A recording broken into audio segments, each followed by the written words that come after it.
A year ago, I was at my lowest point, the worst I have ever felt about myself.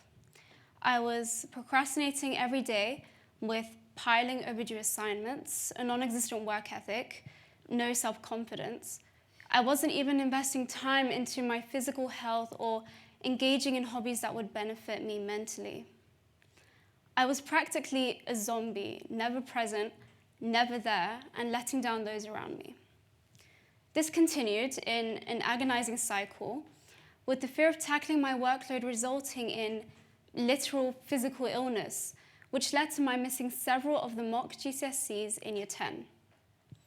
At this point, I realized even my body was responding negatively to my indecisive mental paralysis, and I understood that if I didn't start doing things differently, everything would carry on as it was. As they say, nothing changes if nothing changes. So before anything else, you have to know and accept that you might need to change, which is why today I'll be sharing the most invaluable lessons I've learned in transforming who I was for the better. First was to understand that my brain only knows what I tell it to be true, and it will constantly give me evidence to back it up.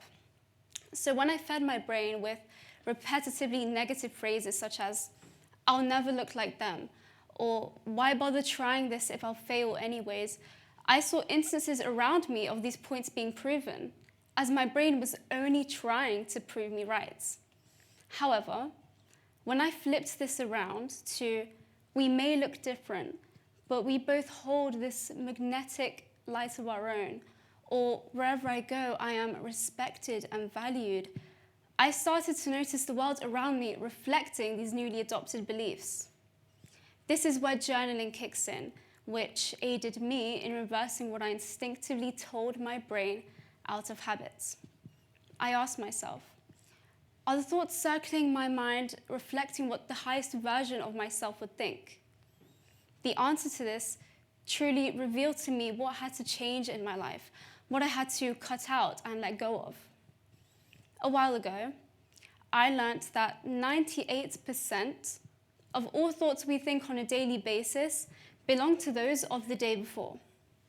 So I thought to myself, if I want the majority of my thoughts to encourage me and push me beyond my limits, then I have to make positive thinking a habit, as I might as well benefit from having a recurringly positive mindset as opposed to a negative one.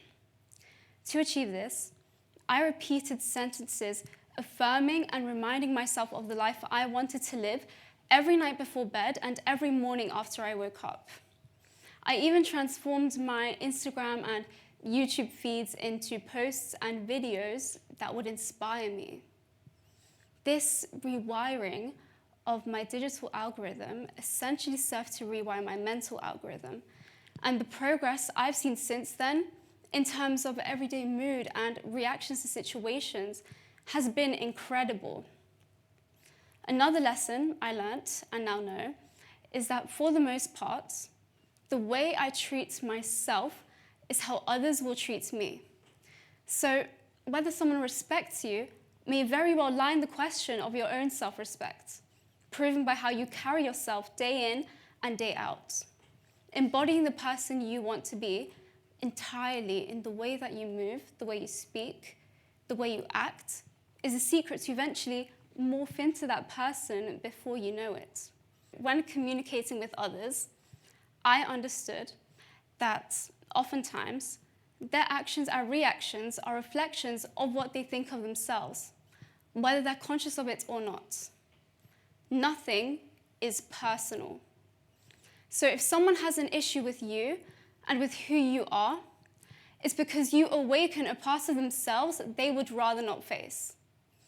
I honestly find this to be one of the hardest lessons to learn, but I truly believe that once it is mastered, life will become so much more liberating. Now, arguably the biggest lesson I've learned is to trust that things will always work out for the best.